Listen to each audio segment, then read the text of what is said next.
do everything. But when you're into the growing phase, a lot of coordination because they lose their coordination. Yeah, that's something. Especially the tendon around the kneecap can get irritated. Yeah. Can get irritated with sprinting, putting on the brakes, turning. Yeah, and that's typical because her bone structure is growing faster than her muscles and tendons, so everything is tight. We call that Ausputzlachen. Yeah. Also So do you recommend more stretching or? Flexibility for the hips, also for here, and you can also have problems with the ankles. Yeah. So there's a lot of coordination exercises. And probably when you see her play now, it is all in the same pace. Yeah. Yeah, because there's no way that she can be explosive because her body doesn't allow her to. Sometimes you may think like she should have gotten that ball. She should have. In the mind, she's there, but the body cannot follow because she's in that. They sprinter too, so. Yeah, so but she'll have difficulties with that. And if you have her checked by a physical therapist, okay, ideal world, the Washington Timbers would connect to a physical therapist office where all kids will get a screening the moment they turn 12. They have measurements. Yeah, and they measure them and they give exercises to fix small issues and they prepare, and then the coaching staff can also be included, that they have an understanding that okay, this particular player is having difficulties now with the kneecap, so she can only play half a match.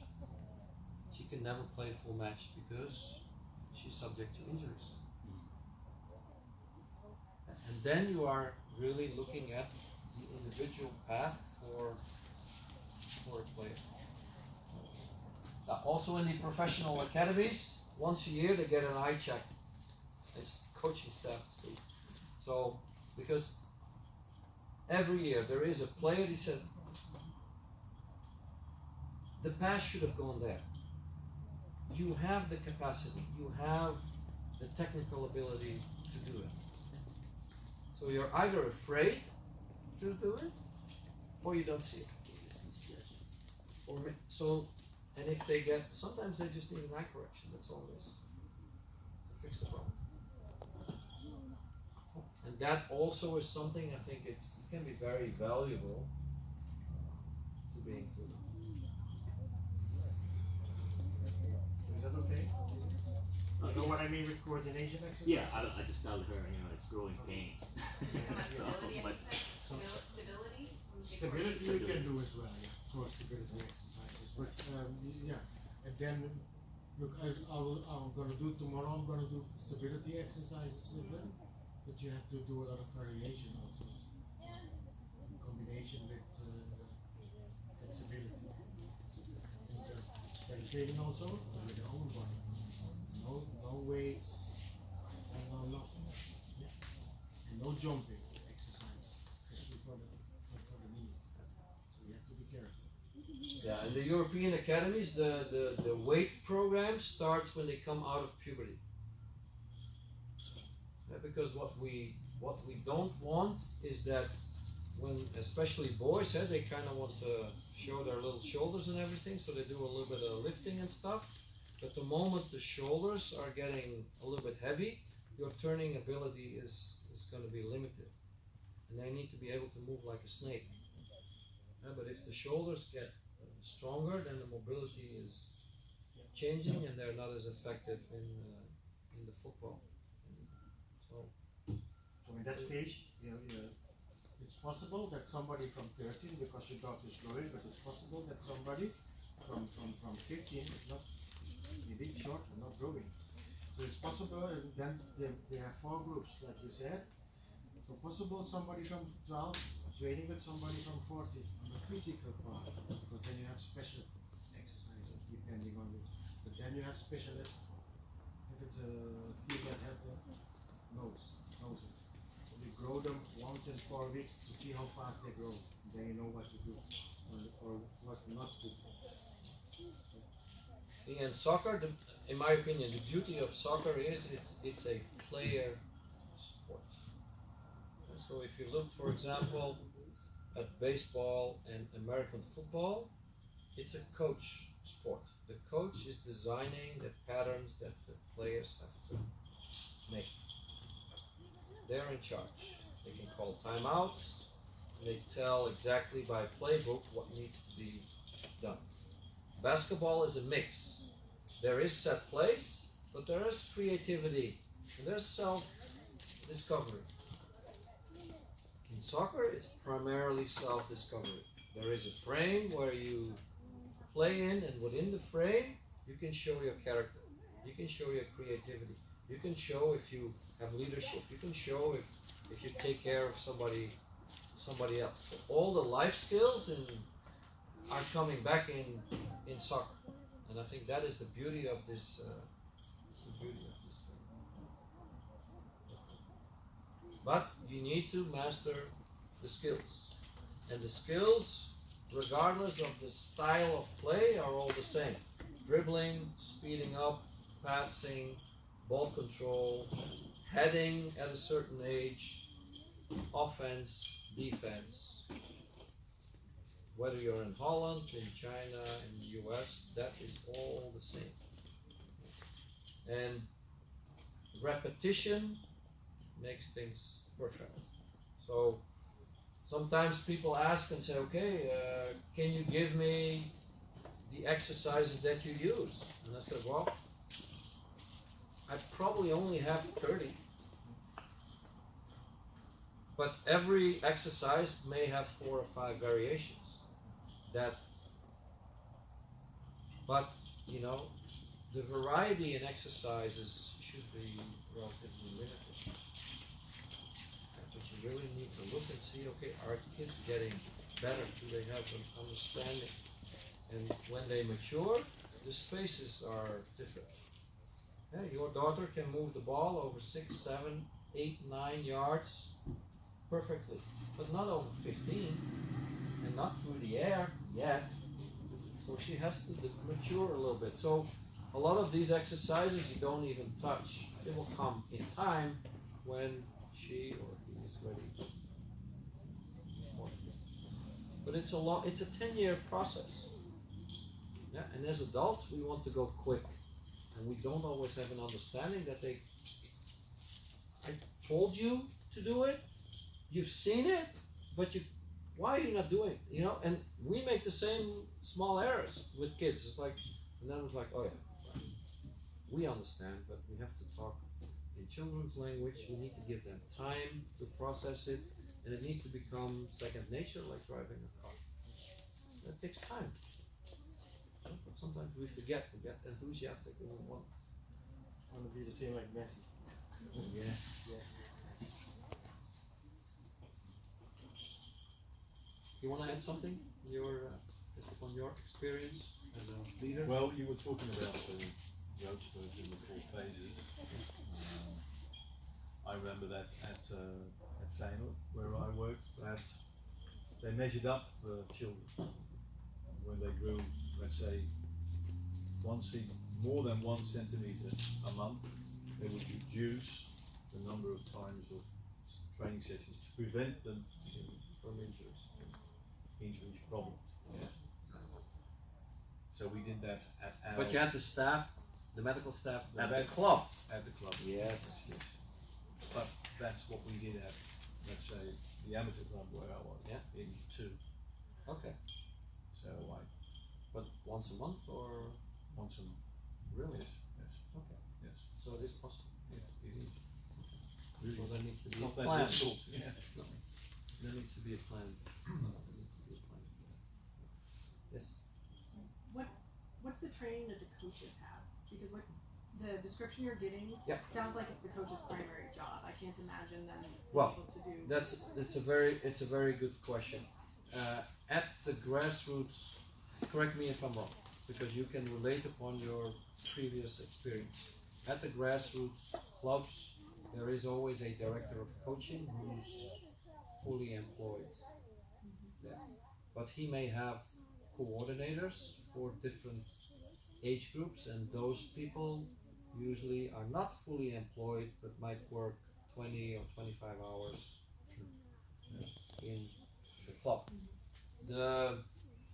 trainer coaches from the top age groups are usually paid and are certified and are independent, so they're not parents. Yeah, from the lower echelon teams, parents can be involved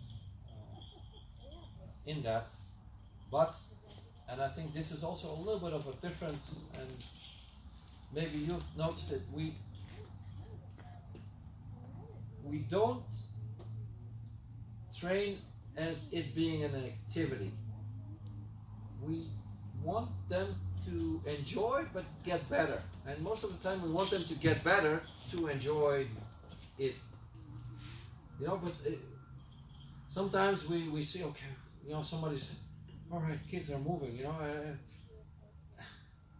the kids are moving, yes, but are they following instructions? What are the instructions? What are you trying to teach?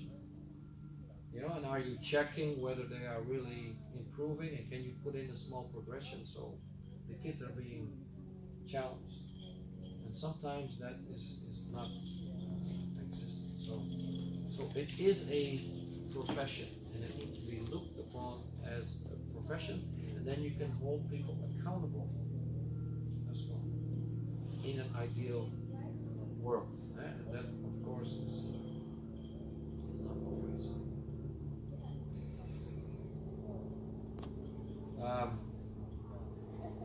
The trainer coaches have a responsibility to change the football behavior of the children. A coordinator has the responsibility to look at the coaches that are underneath and making sure that they are following curriculum, that they're following guidelines, that it is within the frame of the club, and then the director of coaching is working with the coordinators and making sure. But in your situation, you were also responsible for the movement of players from under 12 to under 13 to under 14. And so he was the independent eye, making sure, like, okay, this player, yes, very important for the team, but it is better for this player to now start training twice a week with under 13. Sometimes get a little time in the match, and at times come back to his own age group as the example, the leader, right? Yeah. So you need somebody that is facilitating that, so that trainer coaches cannot create islands and keep the kids all kind of. So in the club, the coordinators were my eyes, and if they had someone in their view to be put up, we would talk that over in, let's say, once in every 6 weeks. We talked about players, how they were developing, and if there was one player who was really outstanding at that moment, and we talked that over again after 6 weeks. And if that process was going on, we would decide, okay, what are we going to do with this player? It's going to be once or twice, and older age group. That's the process. But every time it is something individual, not like, well, it is really. You look what is in the best interest of the child, not of the team. What is in the best interest of the child, and you have a conversation with the parents and the child and say, this is what we believe is the best, and then if the parents disagree, okay, you can still come to a certain consensus on that. But sometimes we probably know a little bit better because we've seen it over time, and we kind of said, well, this might be slightly better for individual development. And so it is a team sport, but there is individual positions that require certain specifics in there, and that's why you have to look at it also as a little bit of an individual sport. But then also, if you play with 4 in the back, the 4 need to learn how to work together with the goalkeeper. So it's also, in a small group, you need to be able to connect. It is a complicated, it's a simple game, but it is kind of complicated at times. So the game result is always secondary to the individual development of a player. And that is difficult for parents to understand. They need to be taught how to be a parent. Yeah, so the trainer coaches have to learn how to be a trainer coach within the identity, within the culture of the club. And the parents also. Yeah, so if you would go to in Ajax Academy when I was working there, on one occasion I had one kid was playing left wing. The dad was on the same side. So I pulled the kid, said, okay, go play right wing. The dad was walking around. I said, okay. So I substituted the child. I said, walk to your dad and ask him, because I think he wants to coach you. So, and then the man was embarrassed. And then from that moment on, it was over. But now, in general, if you see a match, yeah, parents don't speak. They know. They don't know the game plan. They don't know what individual task a player has been given. They don't know. They just need to be a parent. If there's a goal scored, yoo-hoo, a great pass, well done. That's it. And it's better now. It was pretty bad at some point where parents were just completely overwhelming the children and overwhelming the staff in time. And now also with the partner clubs, it is getting much better that people just sit down, relax, and enjoy, and sometimes go to other matches to look and say, hey, my child is safe, it's fine. But that's also, in Holland, parents are spread. And so I also have older kids, and I never stand where other parents are. I need a little my own space. I don't want to. So parents are spread as well. And sometimes here in this country, everybody's together, and then you kind of, they're yelling. I might as well, got to do something too, So everybody's lighting up the fire, and then the opponent is over there, and then all of a sudden you get into a lot of excitement, and sometimes that is not helpful for the kids because you get a little nervous. I had one question too. How does Ajax or academies handle smaller players and then vice versa, the taller players? Because both have different qualities, but then both can't do the same things as maybe the other can because of their size. But they can both bring quality to the team. And I think particularly with smaller players, there is a general understanding that, for example, if, let's say, a defender makes a slide tackle and is successful, everybody's like, woohoo, well done. No. It's very, very poor because you were not positioned correctly, so you had to compensate with a slide tackle. If you would have been not here, but already a few steps over, you may have had a chance just to get the ball clean and just move on playing. Yeah, so in general, we are teaching kids to stay out of physical play. They need to position themselves in a way to avoid the physicality. The physicality is only when there's no other option and I've got to put on the brakes. Yeah, so smaller players are kind of protected into academy programs because we teach them how to stay out of the physicality of the game. And it's all by positioning themselves a little bit differently, and we have exercises for that with 4 against 2, 5 against 3, 6 against 4, that they are going to be a little bit more successful. Because sometimes, the sizes of kids, especially in the puberty phase, the differences are great. But that requires people that know how to do that and are not foreign to that concept. Yeah, and in the US, but also we have projects in Norway and in Finland. They just like that.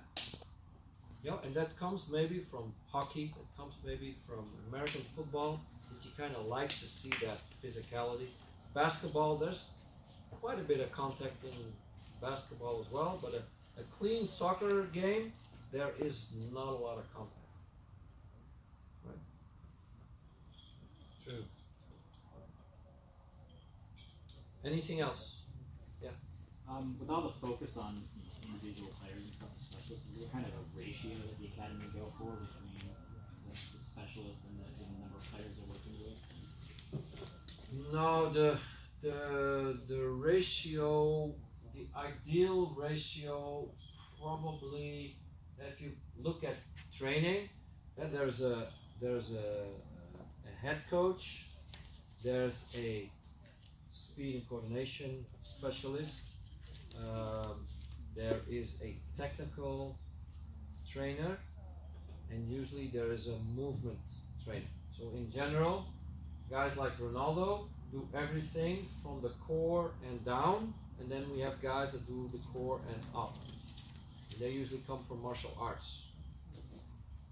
So, and they're activating other nerve systems and other muscle groups that are not being activated if you just play soccer. So I would say that there's 5.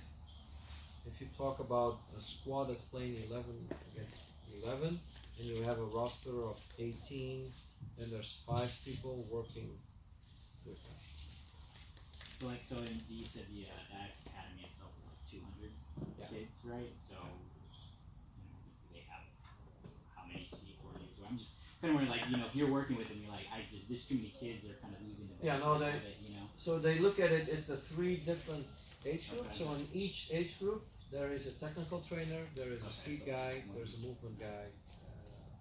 So you kind of look at it that way. So you're we have saying individual Ronaldo. specialists also. And they're Yeah. Now in the final phase, and that in the professional academies is a little bit of a bonus. They are using the former players for each position. So if you say no, this is a prospect right fullback, then one of the former players is going to be a mentor for. So for every position they have a mentor. But then you are in the final phase and you're moving towards contact.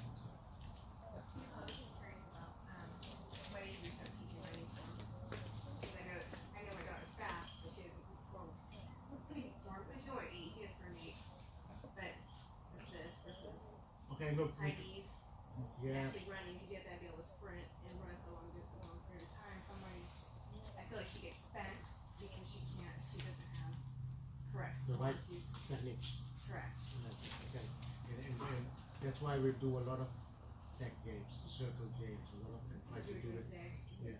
Try to do it in a so they can enjoy it, so they have fun. But look, in that age, like your daughter, not too many corrections because in general, when she's getting a bit older, you So correct the the arms. form, the high Yes, knees. the foot. The foot is the main thing because when they go to the coaches, you want them not to stand on their heel, on the front part of them. If you stand on your heel, you will not be able. So with here, you want to be fast. You want to move quick. And don't stand still. Go to your knees. And standing here. Because if a ball comes, you have to react from the nerve to the muscle. You're late. So always we try to teach them, move it. And that's how I make my exercises. Do you usually see coordination kind of at a certain age, or is everybody obviously is individual, but is there a generality of when coordination starts to come into play, like when they actually become more coordinated? Is there an age? Well, like before 12, before the age of 12, it's the golden age. You can teach them everything. Coordination a lot. Everything. Rhythm, speed, everything. But when it comes later, like we said, they lose their coordination, then you have to pay special attention. So you have to be aware, right at age 12, girls earlier than boys, you have to pay a lot of attention on that. That's why then you start measure them once in 6 weeks, but when they come, once in 4 weeks. want to come in that. But you might know. You got to have a lot of communication with physiotherapists to feed you and to tell you also what you can do. See, But, we have only been here 2 days, right? But we did have a conversation today about your daughter and about Maya. Yeah, where Maya, her learning ability is more cognitive oriented. She's trying to process information and apply it to the field. So she's looking, she's waiting for information. And your daughter, we kind of said, okay, we need to leave her alone because she does a lot by intuition. Natural. She does it in a natural way. She does it her own way, which is good. So we are not going. If we start telling her how exactly, it's going to be panic in there, and she's losing her qualities. You know what I mean? So we kind of say, okay, let her go. She will come. Not this week, but in time she will come and say, okay, how can I repair this? Because I want to be more effective on, and Maya is already, but she's not as athletic. She has different tools, so she probably knows that she needs to fix. She needs to fix a couple of things as quickly as possible because she feels that then she can even be more effective. So every kid is learning in a different manner as well, and that you can also map out and say, okay, this kid just needs an example. This kid wants a little sit down and talk. This kid needs an arm. Needs a little bit of physical contact, like, oh, I'm so glad you're here. And then run like a deer. And others, we just said, no, she'll be okay. No, leave her alone. Yeah, so, but we need each other to figure that out. Look at each other. I look at his trainings. What is he? And I look at his trainings, and then we look at the kids, and then we have a quick discussion and say, okay, do we fix this, and then we both said, no, we don't have to fix it. I always feel like they probably say 40 a week, 85 sometimes depending on the week. And I know I just took her today to get her spine looked at because she has a little bit of scoliosis, little curvature. Yeah. Okay. She's super tight on her left side, even though she's right-handed. Okay. But I don't see them stretching a lot. And not here, I'm saying in general. Yeah. And I mean, how important is stretching as part of the team because they're flexible? Yeah, not so much Not when at all. When they are young, not so much because they are flexible. They stretch a lot already. But that's okay. Look, at the end of a training, you can do it as a cooling down. But I think in her age, she don't really need it. A lot of coordination, like you said, right hand, but also do everything left. I try to do both things. Not only right, but also left. To have the balance. Because also that's a measurement, and if you do all those measurements, those testings, you might find out, you know it already, your daughter is more like you. Correct. Then you have to do for your daughter a lot more left. Yeah, but let's say if the Washington Timbers would have connected with the physical therapist office, then things become so much more easy because kids can be looked at out of a soccer perspective. Because they will learn how to look at soccer players specifically and say, okay, these are little things to be concerned. Yeah, we do it now. It's an observation. It's not because we are testing it. We're not authorized to do that anyhow. But we kind of see it, kind of feel it. And what's also important, not only soccer, more things. Do handball, sometimes basketball, all those things to make gymnastics, balance exercises, try to implement it in the warming up, try to do a lot of things in the warming up, rhythm exercises, not the right side only, but also the left, everything. See, and players develop in an optimal way if there's a balance between structured soccer and a non-structured soccer. If it's only structured, no chance. So but they need to be encouraged. So okay, there are certain skills that you can practice on your own if that's what you want. If you want to become better, you gotta put in time. Yeah. The boys this afternoon, we had a little chat with them as well. They know. They were talking about Fortnite. They were talking about Minecraft. Yeah, in the beginning I sucked at it, but now I'm good. So, well, how did I? Well, I spend time, I repeat, I try, self-discovery, etc. So you put in time. Yeah, I put in time yourself. So, all right. What do you think on soccer? If you put in time, you're going to master skills. Because you want to master skills. Not because mom or dad or your trainer coach is telling you to do it. You want to do it yourself. Yeah, and that needs to be activated. And if that's activated, that's fantastic. Then things are going to happen. And the main thing is the joy. Enjoyment. Yeah, then the enjoyment factor is rising as well because they feel that they're getting better. There was a girl this morning training with us in the afternoon as well. During the break, she was practicing and she was not tired. Right? Because she enjoys. She has enjoyment. All day long. But she has a good technique also. And it's more easy. And we don't give them compliments sometimes. If they do something good, yeah, something might be difficult for them. If they do it good, wow, it's amazing. See, and this is also very important when you mature into a program. The kids that truly have talent, yeah, it's given. You know, it's given. They move easily.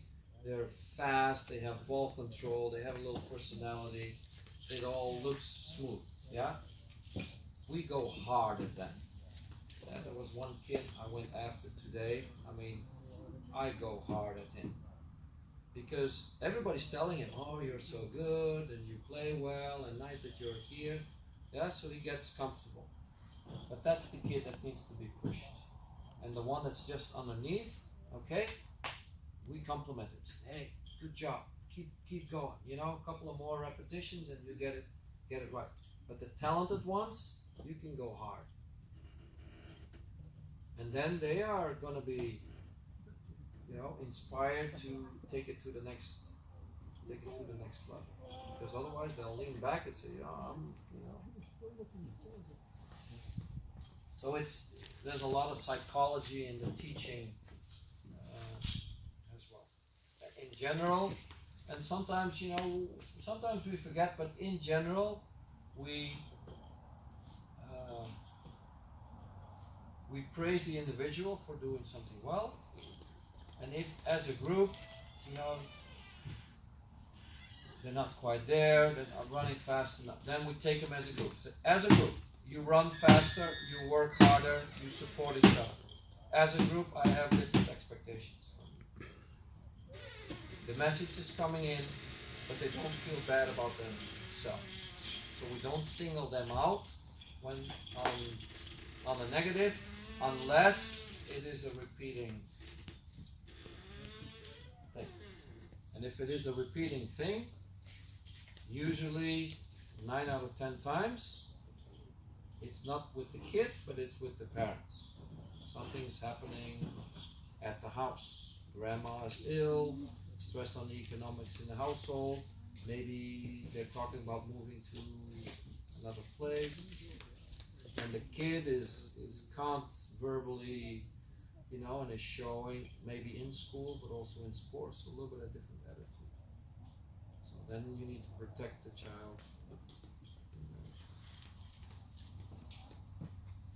So on the coordination thing, if I understand it correctly, so around, if it's like under 12, you don't really worry that much as far as their... Yes, you have to do it with the basics, because there is where they learn the most coordination. But special more when they are in the growing phase. Yes, all the time. So between 8 and 12, you can see the potential in the child. Yeah. And usually between 13 and 16, there's going to be some ups and downs. But you know the potential, so you're not so concerned about it. You just want to make sure that they stay involved in the game. And then when they come out, then you can build the engine. That's a little bit So there you can do everything. You can train also all the like the little girl we said she was training with us in the morning, during the break, also in the afternoon. She's not doing that. You can see it. You can do everything. She's not getting tired. Yeah. You have to do everything. Rhythm, speed, some go. But later on, there, you gotta know it. You know your daughter already stadium. So no jumping. No, use own body. Core stability, flexibility, those that are the accents. So then, with the younger kids, for example, under 8, where you notice that there are some issues as far as the the position of their body and stuff. So you don't really worry that much until later, or as long as they're moving or they are doing something. I guess that's what I'm trying to say. It's a developing line. It's a developing line. So the accent when a kid under 8, so the joy. Not many corrections. Let them play. Let them enjoy. Not many corrections, but don't do the same thing all the time. Do a lot of things. Let them get the experience. Sometimes climbing, the basic forms of movements. Right. Swimming, gymnastics. Everything. You guys got all your stuff? Not only not specialize them. But sometimes you see a kid running kind of weird, like 4-year-old, for example, and doesn't have the coordination yet. Yeah. So the most important thing at that time is just having them do things, I guess. Yes. Different activities to activate nerve systems and muscle Right. groups to see if it will be fixed in a natural way.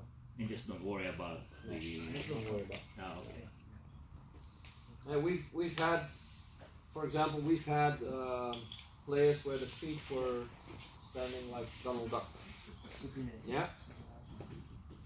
But they turned out to be the best players in our academy. So. Or the opposite, this one. Yeah, or the opposite. This we have one now that just played in the first team who's running like this. So it's not the best way, but it works for him, and so not necessarily you can fix everything, because something by nature they are. But there is a lot of things that can. If it's extreme, then you have other specialists. Yeah. Okay. If it's really extreme, but if it doesn't bother him, and the best players in the world, one X and one like this. You had back in the day, and now I go back. You had a right forward in Brazil, his name was Garrincha. Garrincha was, in his time, was the best attacking player in Brazil. But his one leg was 7 centimeters, so 2 inches shorter than the other one. So he ran very, very strange. Going all the time, like this, but he was exceptional with the ball and nobody could catch him. But he had a handicap. But he played the national team.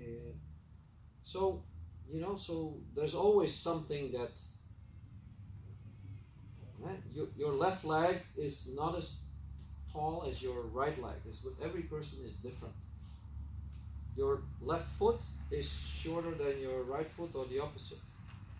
So now this is coming now that they're going to make soccer shoes or sports shoes that are exactly in your size. So not size 6, 7, or 8. No, on your size 6 here, 6.5 there. Back in time, they didn't have science, but now they have science people to do testing and measurement, so they can. Yeah, can see.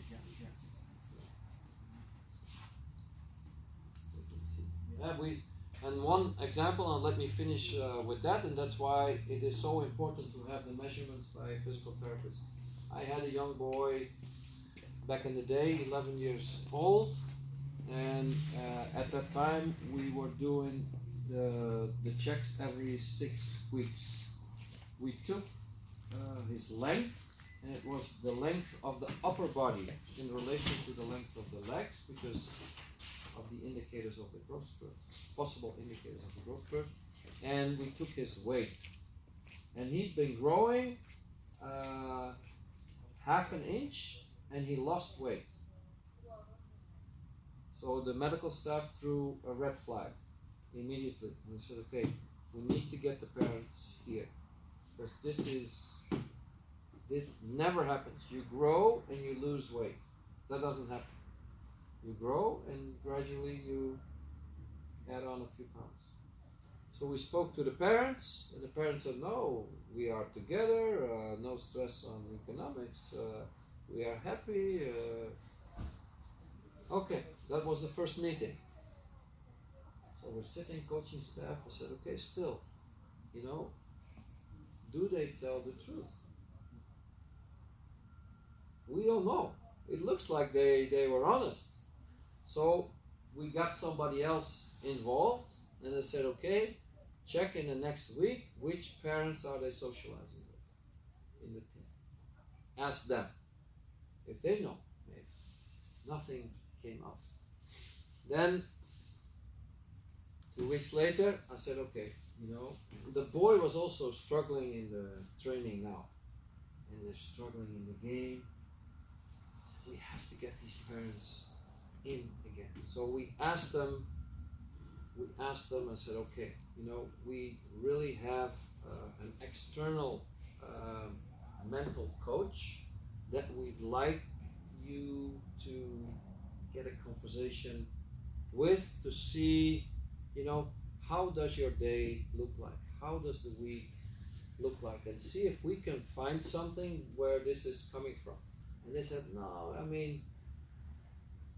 we're not sure if we want this. And I said, well, you see now the kid's struggling. Yeah, they said, he's been struggling. Okay, so they got somebody involved. So, what came out? This is what is coming out. The boy, 11-year-old boy, was very attached to grandma. Yeah. Grandma, a few weeks ago, went to the grocery store and never came back. Grandma's missing. And they are talking at the dinner table. There was a sister as well, so it was a family of 4. They were talking, said, well, maybe grandma got killed. This is not a conversation that an 11-year-old should be part of. Then the sister has diabetes. The younger boy, and the sister is 14, the younger boy, every once in a while, finds his sister just on the floor that she hasn't taken her shots. So he's fixing it for her. So the conclusion was the 11-year-old is taking responsibility for the whole family. He's telling his dad to take his sandwiches to lunch. He's telling his mom to pick him up at 2 o'clock from school because he needs to go to soccer practice.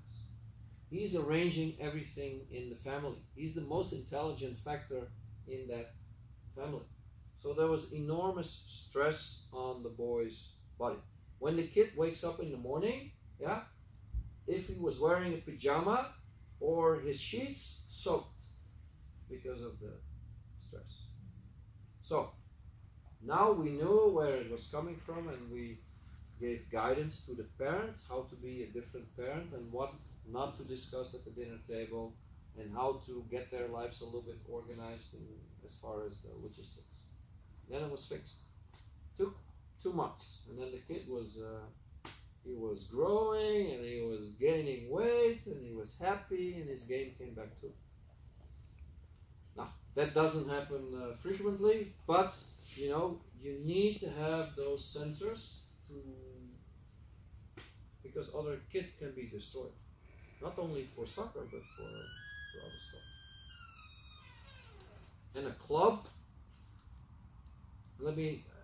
I have to be careful now but in Holland, for example, we used to have people who were Protestant or Catholic. Yeah. Now the churches are empty. Yeah. Soccer is the new church. Yeah. There's clubhouses, people gather, elderly people on Thursday night play bingo and play cards and play pool. It serves as a community, almost as a community center, and we all take care of all different generations. So there's like a social network in place to help each other, and then the specialists are specifically looking at the kids and say, okay, we need to get involved here, we need to get involved there, if the parents allow us to do that. And then you're talking about individual development, but you're talking about group processes, you talk about not good or bad, just trying to help wherever